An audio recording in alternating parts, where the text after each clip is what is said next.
Welcome back, everyone. In today's video, we'll delve into Denise Boggs' responses to some serious claims made in Rachel Lamb's recent podcast. Rachel defended Pete and accused Denise of dishonesty. Denise has now come forward to share her perspective, providing key insights that challenge Rachel's narrative. Let's break this down, starting with one of the central disputes, the alleged exoneration by Debbie Linhart. In her podcast, Rachel claimed that Pete and his wife were exonerated during a session with Debbie Linhart, a forensic child psychologist. Denise strongly disputes this. She clarifies that while a session did occur, Debbie explicitly stated that she could not conduct a thorough assessment because Pete himself was largely uncooperative, answering a few questions directly. Debbie allegedly told Denise during a private conversation that further sessions were necessary to reach any conclusions. Denise said, "I even told Pete and his wife directly that nothing was settled in that session. Any claims of exoneration are completely unfounded. My question would be, which professional would exonerate a person suspected of SAing a child in one sitting of questioning?" Here is what Rachel Lamb shared in her podcast, and then we will hear Denise Boggs' response. Professional validation. Pete is exonerated. On August 20th, 2021, Pete and his wife met with Debbie Linhart, LLC, a forensic child psychologist, to continue their thorough and professional response to the allegations. Seeking clarification to ensure the process adhered to professional guidelines, Pete's wife asked Denise Boggs if she could be present during the interview or if Debbie wanted to interview Pete alone. Denise consulted with Debbie, who confirmed she wanted to interview both Pete and his wife together. With this decision made, Denise, Debbie, Pete, and his wife all met, where Debbie conducted a comprehensive and in-depth interview. During the session, Debbie asked a series of detailed questions, which both Pete and his wife answered thoroughly and candidly, demonstrating their full cooperation and commitment to addressing this matter professionally. In the meeting, Debbie said none of this would hold up in a court of law, and it was her conclusion that this was nothing more than a big family mess, fueled by years of jealousy, competition, and lack of relationship. After hours of meeting, Denise walked Debbie to her car where they had a conversation. When Denise walked in, she let Pete and his wife know she had exonerated Pete. Did you say those words?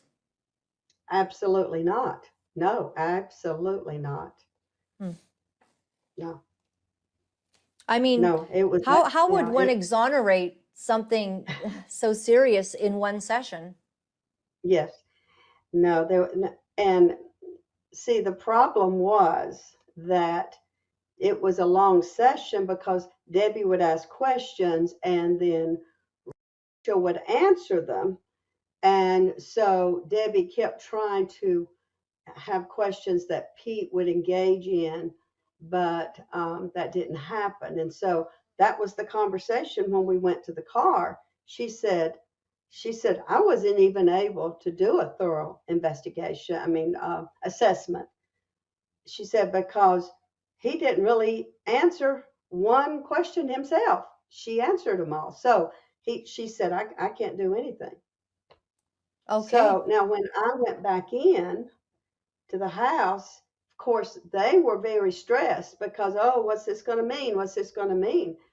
And so I was just trying to really, I was concerned for them, and because no, there's no closure here at all, and I was in a sense trying to just say to them, I know this is hard, but you've got to realize that there's going to have to be another or maybe two more of these in order to get this settled. And I was just trying to kind of bring a awareness to them that this wasn't all there was. I mean, they're all upset over, of course it's stressful over what they had just gone through, but it wasn't the end by no means. As you have heard, Denise confirms that Debbie confessed to her that Rachel made it hard for her to do a thorough investigation because Rachel answered most of the questions instead of letting Pete do it. In her podcast, Rachel said that she immediately texted her dad telling him Pete had been exonerated. However, Denise was surprised to learn that Pete's wife had texted Marcus Lamb, declaring Pete exonerated. Pete's wife immediately texted Marcus saying the child psychologist cleared Pete. To which he responded, "Fantastic." Pete's wife replied saying, "She's got a ton of degrees and lots of experience." Marcus responded, "Excellent. I know that is such a relief for both of you to have that kind of validation." You were a very trusted member of the Lamb Right. family who loved them, Right. and Marcus Absolutely. trusted you. Yes, yes, absolutely. Of course, we know the wife was very upset, and that's why she was anxious and answering questions in the session. But I had no idea that by me trying to kind of calm them down a little bit and tell them what's to come, that she was, I guess, thinking, oh, everything's okay. And then she goes and texts Marcus. I had no idea she'd text Marcus. I had no idea that she had text. And even when they were ready to leave, I stood there with both of them and I said, now, you know, nothing was settled here. Nothing. So I even said it again. So I had no idea that the text had been sent, actually, until I read this. Right. You didn't That know to about any say, of that. yeah, I didn't know. And so so here's where the cover up is. Do you see that? Yeah. Yeah, here's the cover up. So takes it on herself to say everything's clear. Denise maintains she had no knowledge of these texts and was adamant in her conversations with Pete and his wife that no such clearance had been given.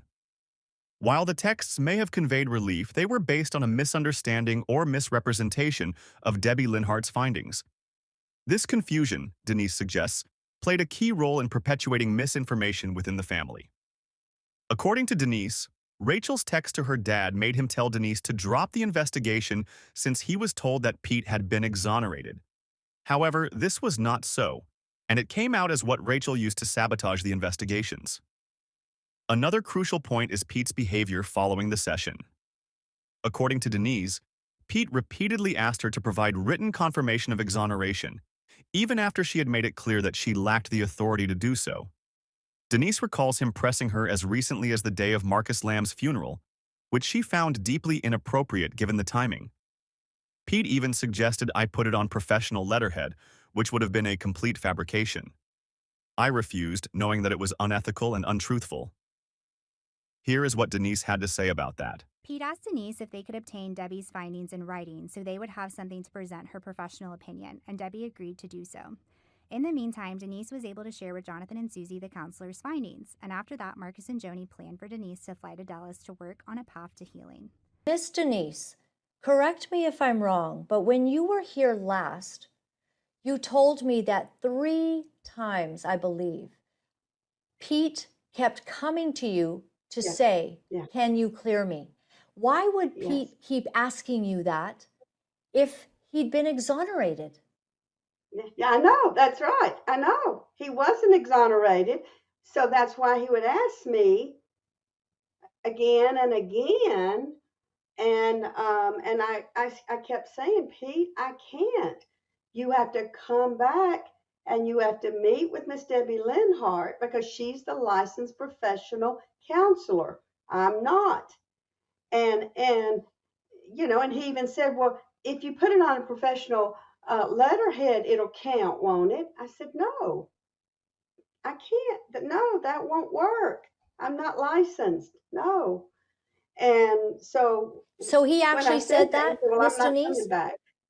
He said, but if you put it on professional letterhead, this could Yeah, work, yeah, which would yeah, it would be a work. I said, complete no. lie. He was asking Yeah, you I said, to I can't participate do in a that. deception, would you say? Right, right. And, you know, I know. I That know. would just be And, my thoughts. so then I was going to say one more thing and I just dropped it, but I told him I couldn't do that. Oh, and so I said, you will have to come back. And he said, no, that was grueling. And I'm not going back into that another grueling session like that. So, you know, and He yeah, used that word, didn't he? He said, I am not going to go through those yeah, grueling questions again. yeah, yeah. Mm. So so I understand it was hard for him. It's hard for Rachel, but now everyone is suffering. Yes. Everyone, Because there's everyone is been no suffering. exoneration, No, because there no. has been no clearance, because Whew. it should have been handled correctly. Can you answer Yes, me why Pete would take the time to keep badgering you, who can't exonerate him, and you keep telling him this, rather than just going to the appropriate person to have his name cleared? exactly. Yes, and on the yes, and it does not make sense because by the third time, I said, I've already told you, I And cannot. where was that third time, Miss Denise? The probably the final time. Where were you at a Um, location? yeah, the final time, he had, it was after the funeral. I Yes. was there in Dallas for the funeral, and he pulled me aside and asked. So Okay.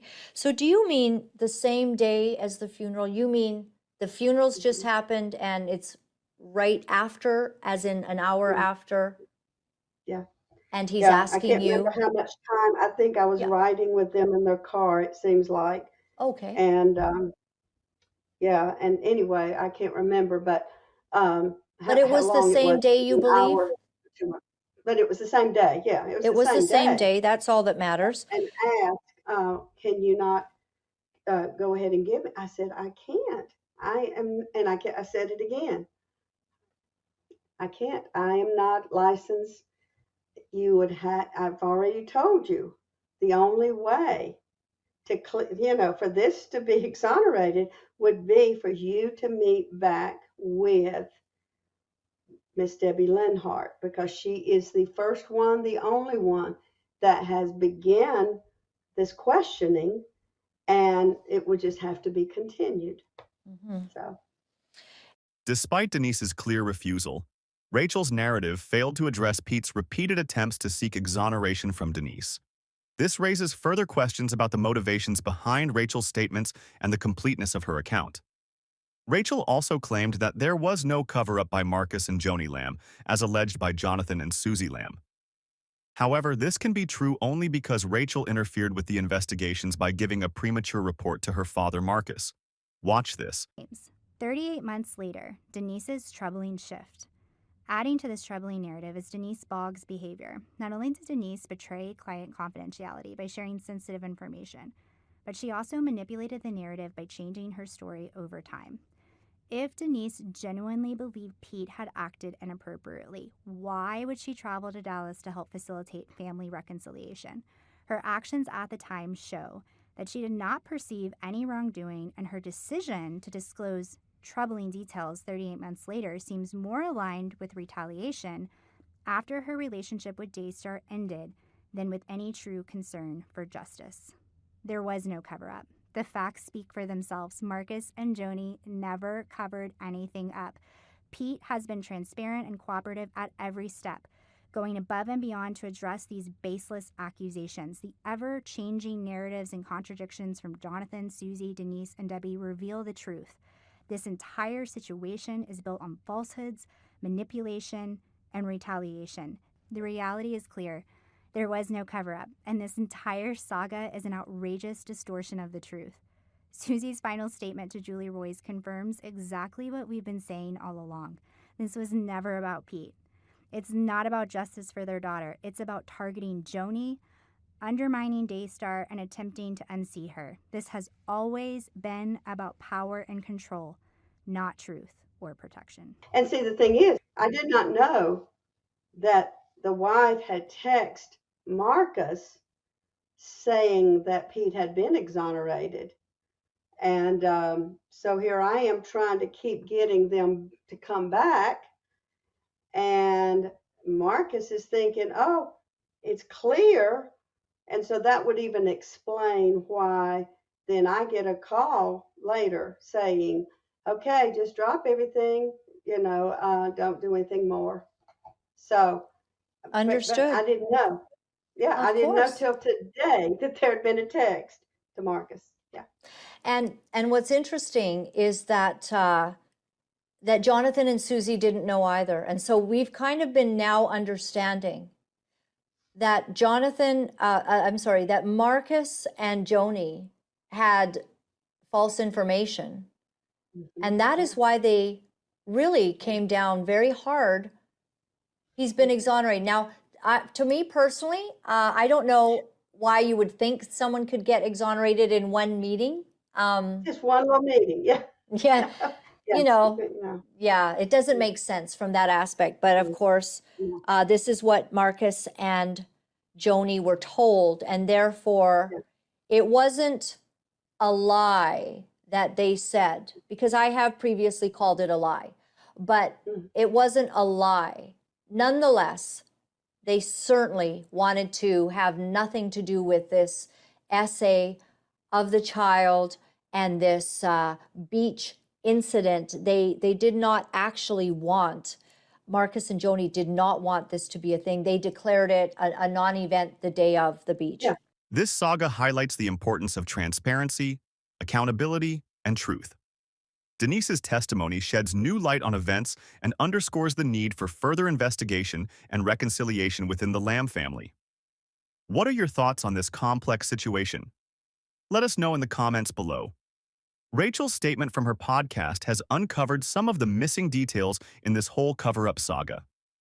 Thank you for watching. If you found this video insightful, please like, share, and subscribe to stay informed on this developing story.